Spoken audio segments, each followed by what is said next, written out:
Wow, that is bizarre. Reuben might have made a little bit of a mess in his pants there. I'm getting better at training our little apprentices. That was going to be my retirement. Hello and welcome back to another episode of Artisan Electrics, where we're here today in sunny Rushton. I've got my little assistant with me and we're going to be smashing out an EICR. So I'm going to be training Reuben up on exactly what it is that we do and how he can be more helpful in speeding me up, or whoever it is that he's with. So he's got all his necessary and unnecessary components out the van, so we'll get ready. See you in a bit. This was not in the contract. Okay, so what I would like you to do, Super Play, is go take off the faceplate for the cooker and count how many points go off. So in here, this would be 1, 2, because they're going back to a single point. Yeah. 3, 4, because there's 2 light switches. Right. So that's 4. And if you work your way through and just see what doesn't come on, basically, count everything that doesn't come on, switches, lights. Right. Okay. Yeah.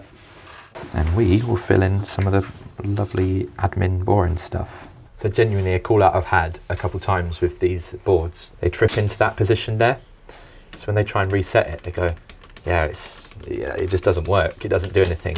Guys, save yourself the money. You just push it off and then on. You have to go all the way off and then on. I just thought of that there when I saw it, because that is a call out I've had more than one time. And usually it's just something silly that's made it trip, like a kettle or something, but they can't get it back on. So there's 21, and then at the bottom of the stairs there's a 2-way switch, and one of them controls the landing lights.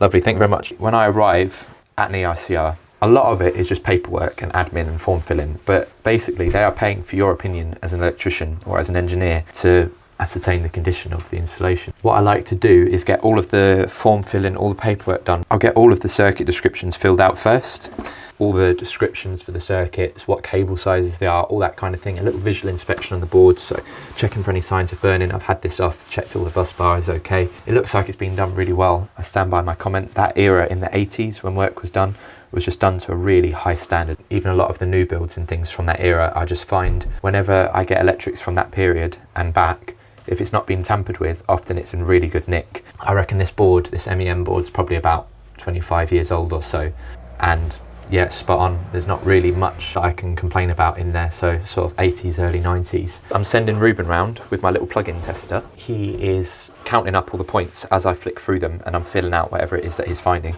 And then what I'll do is, I'll link them out one at a time here with my little jump leads. I'll run down the house, get my R1 plus R2. While I'm doing that, I get my visual inspection done. You can really fly through periodic inspections and testing of any sort because you get into a bit of a routine with it.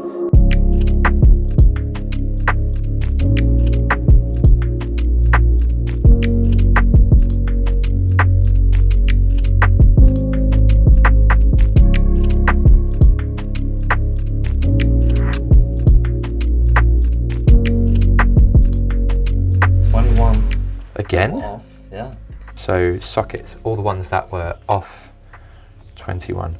So this is our tool of the day, and I'm going to show you what it is. It's actually a new product that I got sent to test, and I absolutely love it. This is not a sponsored video. I'm annoyed that it is so good, because I came up with this idea and I contacted Superrod and I said, I've got an idea, I've got a product invention. I don't know why it doesn't exist already. It's fantastic. And they say, sorry mate, someone's about 2 months ahead of you developing it, and this is it. And annoyingly, it is very good. But basically, these two things pair up. You have a transmitter and a receiver, and what it'll do is, it's effectively a little Martindale buzzet, but you can either plug in some crocodile leads onto the power, or it's got a ridiculous range on it, but just for demonstration purposes, I'll show it just here. So, mains on, mains off. It's almost instant. So let's say that is the other side of a big house, and I'm on my own on a periodic inspection. I don't want to be running backwards and forwards, seeing what that circuit is. With this, I can literally go up the ladder now, pretend that's the other side of a massive house. I've not found the end of the range yet. I can work my way through the breakers, not that one. There we go. Brilliant. How much time that would save you. Absolutely brilliant. So that is our tool of the day, and I think it's absolutely earned its crown. So thank you very much, Mr. Zappit, for beating me to the chase, inventing a fantastic product. That was going to be my retirement.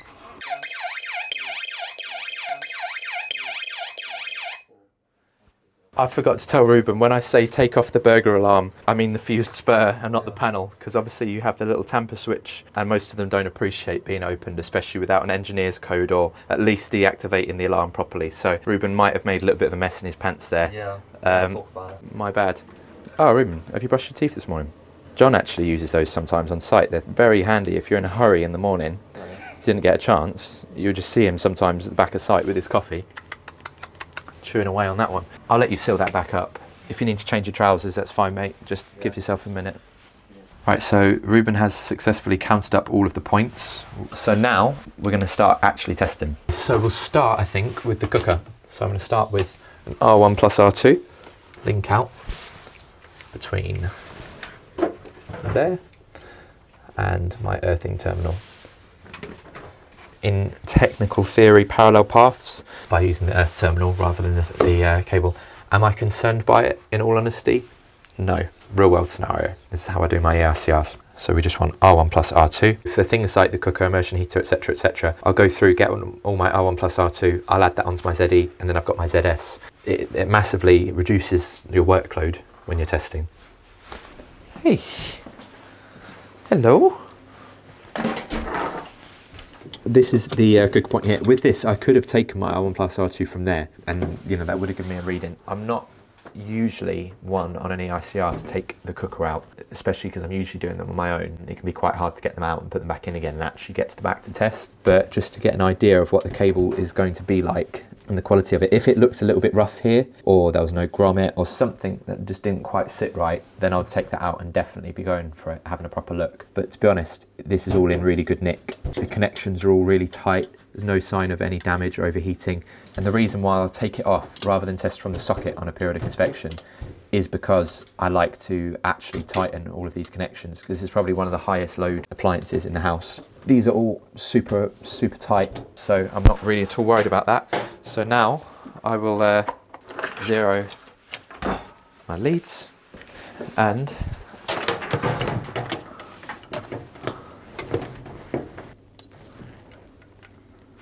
.08. So I'll record that and we're all good. Fault current tests. So you want to do this with all your loads connected and everything switched on. 1.08 kA. So your ZE, you want to do everything switched off and the main earth disconnected to get rid of parallel paths. Sometimes it's not practicable to do that, especially if you can't switch off certain circuits or whatever the issue may be. But for your PEFC and PFCC, you do want everything switched on and it to be a real world scenario with all your different parallel paths, etc. connected up. So that's what I've just done there. So just remember what we do. Single tests, resistance low, zero it out. And you'll see in there's two leads. You've got the in and the out.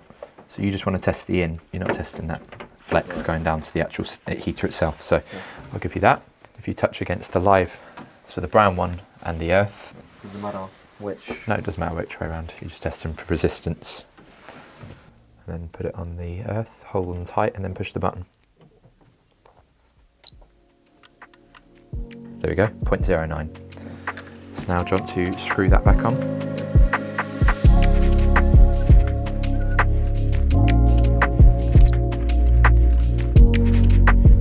Hey, my friend.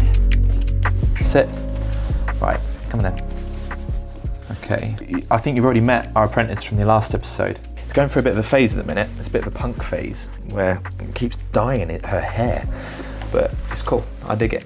I think she looks cool. But she's been very helpful today. She's smelling for worn out copper, aren't you? Yes. We're going to do downstairs lights and then smoke detectors. This is a perfect opportunity if you've got an apprentice. The little skills that you have that you take for granted, things that you can't teach, it's just a knack, like screwing back faceplates, taking off faceplates, that kind of thing, lining up screws in deeper boxes where it's a dry liner, every time you push it, it slides back. That kind of thing you can only do well and fast by doing it 100,000 times, and then you don't think about it when you're doing it. And you forget that it's actually a skill until you watch someone that's never had to do that before try and do it and struggle. So it's a perfect opportunity when you've got an apprentice or a learner. Also, it's a great excuse to be lazy. I'll take all my points off, or I'll get him to take all the points off, and then I'll get him to put all the points back. It's good practice for me. Yeah, it's good, because to begin with, it was pretty painful watching him. wasn't it? Oh, it's still kind of painful. But now he's getting the knack of it. He's getting good. My kind of mission objective is to train him up to be the perfect EICR companion. He's going to be a Sparky's best friend. When you've got someone doing those bits, it's like you never stop working. While I'm typing and doing paperwork, he's counting up points. So we're already getting there. We're getting a lot quicker. That is mental. Is that a retrofit? I think it is, you know. That's mad. I think that's actually a retrofit. If it is, that is so clever. It's like this is glued on to an original light switch, and these little dolly switches just flick that. I'm impressed at the ingenuity, but yeah, I mean, it's pretty horrible. But I am very impressed at the ingenuity of it. They are definitely class 2, so that means they don't need an earth. Class 1 require an earth, usually because they've got metal, etc. This is class 2, so it doesn't require an earth. So this looks like it is not the end of line, so we'll take the ladder up there and test it up there, but it was good to get a visual here anyways. Take this one down, this is the end of line. We're going to test between line and earth. Where's our test meter? Right, I'm going to set us onto continuity. This is a multifunctional tester, so basically it does the functions of multiple different testers. When you're cycling through the different options, that's basically what it's asking you, is what tester do you need? Sometimes it's quicker even if you do have all the individual testers. Rather than have one machine that can do everything, you could be like, right, Reuben, I'm going to give you the earth loop tester, you go and get the mains readings. I'm going to take the insulation resistance tester and be doing that while Joe Bloggs is over there doing the resistances on another circuit. It's like you can actually divide the things out. Like you used to get a case, what a lot of colleges and that still use, you get like a big case with multiple testers in it, whereas multifunctional tester is what, 99.99 approximately. Sparkies would use. These all need replacing. They're all massively out of date. Okay, so that's not connected to an earth, that metal clad light switch, so we'll have to take that off and check that, and I presume the other one will be the same. Check these metal light fittings. So I've got the other end of this clamped onto the earth bar at the consumer unit, and I just want to check all of the class 1 fittings to see if they have an appropriate earth. I'll just check on the top there as well, so it's a bit more bare. Yep, so that's not earth. Yeah, so I'm getting a little bit, it's just the enamel is insulating it, so that's fine. That's metal, check that, make sure that's got a good earth to it. Yeah, so there is an earth there, it's just quite well varnished on the outside, I think. I mean, at the end of the day, if it's such a thick insulated paint that the earth reading can't get through, then it's going to be the same for fault current. So I'll just jump upstairs, check there's anything up there that needs an earth. The client has been an absolute legend. They're a reviewer, and so they know what we need to do when we have an EICR. Ideally, we want to get to everything, test everything. So they've removed all of their furniture off of the wall and moved everything out of the way, so it's pretty great. That's me finished with that. So what I'll do now is I'll record the highest R2 reading, and I'll take my ZS there. Because I've done R2 rather than R1 plus R2, I'm going to do ZS at the highest point, which was that far bedroom over there. Whack all this back. This, I'm not talking through it, it's a bit much. It's just my get down to the work level stance without bending my back. I'm learning, while still recovering from my injury, learning how not to bend my back in awkward ways. There's a floodlight on the other side of this wall here, and I don't see any fused spur or fused connection unit or anything like that. I reckon it's probably just whipped straight off of the back of this socket. And if that is the case, that's not ideal. Yeah, that is exactly the case. Because obviously you want some sort of fuse or something. Oh, it's really loose as well. You want something to protect that cable, because it looks like 0.75 mil. So it can't really go on with the 32 amp ring. Otherwise it's not got any protection offered to it. That, I'm afraid, will be coming out. I've spoke to the customer, and basically anything that's going to fail the inspection, other than, you know, bigger things like RCD protection missing, but anything else we're just sort of fixing as we go. Rather than failing the install for silly things like this, he's happy for us to disconnect it and then at some point chase in like a little fused connection unit or something and reconnect it across there. So we'll get this tested out now.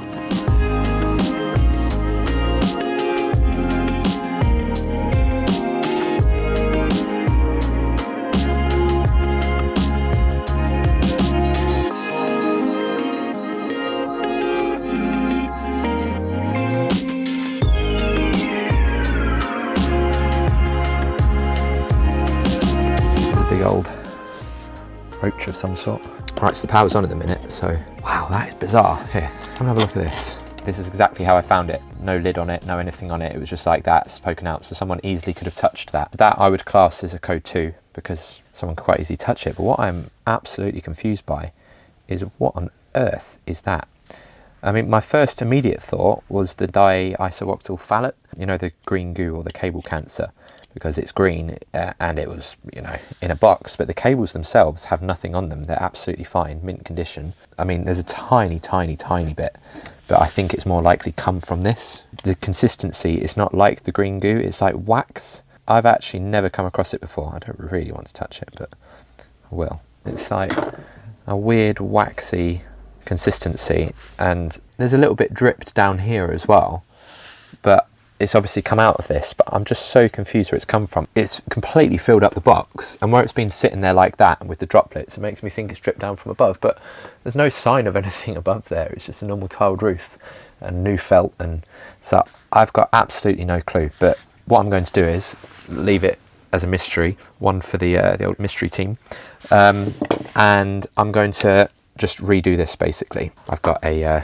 whisker box, a little coffin box, and some maintenance-free Wagos to do a proper joint. But yeah, very, very bizarre. I've never come across that wax before. Maybe someone else has, maybe someone will know what it is, but that is the beauty of YouTube. If you've come across it before, please share in the comment what you reckon it might be. It's just like candle wax. So maybe that's what it is. Maybe they had a candle up here at some point. It's probably been up here for a while, but very strange. Hopefully I don't get a message saying, oh my goodness, you just crumbled it. You've got 10 minutes to live.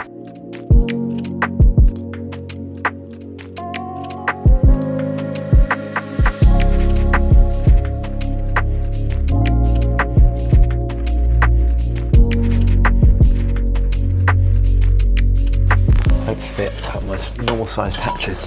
Too big for them. Knife, no problem, fit down. Clever girl. I'm getting better and better at training our little apprentices. So if you've got any more little apprentices, we absolutely have time for them.